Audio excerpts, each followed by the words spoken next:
So before I get into sports performance and recovery and how the FasciaBlaster affects that, I think we should have the Ashley Black understanding of kind of how fascia works. So I did a quick diagram. This is from the skin down to a bone. So there would be more skin down here, okay? So right below the skin, we have layers of fascia, okay? Now when you look up under fried chicken and you see that membrane, that white silky membrane, that's these lines right here, okay? So we have layers of structural fascia that come through the body like this. And so these three lines represent layers of fascia, okay? Then the other little black lines that I drew in here is the intermuscular fascia. So this whole section is a muscle, and then there's a layer of fascia. This whole section is a muscle, then there's a layer of fascia. And all through the muscle, just like you see when you eat a steak or ribs and you pull it apart and it looks like cobweb, we have that running through the muscle, okay? So if the fascia is tight, or what we've been calling fascial distortion or fascia boundness, it will take all of this and compress it.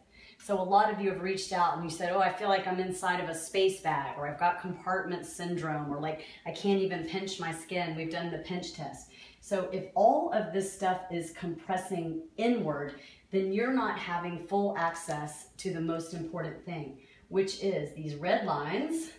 Guess what they are? Blood. For an athlete, guess what that means? Pump, okay? And the blue lines, which also run through the fascia and through the muscle, which are the nerves. These are the guys that make movement happen. So if any of this is basically being choked out, then you're not able to get full access to the muscles, okay? So the way that the FasciaBlaster works is that you're rubbing it on the skin and it starts to break through adhesions at the surface, and then the claws start to go down into the muscle fibers. And if you've watched any of my videos, you can see how the claws completely disappear down into the body. And that's because we're getting to these more deeper layers of intermuscular fascia. And we're releasing the blood and nerve so that you can have pump and motion, which is sports performance. And I'm just gonna quickly say on recovery, because I didn't know this until a few years ago, that more toxins are stored in the fascia than anywhere else in the body. And the reason why is fascia is the only thing sticky. Next time you mess with meat, muscle fibers are nice and smooth and glide.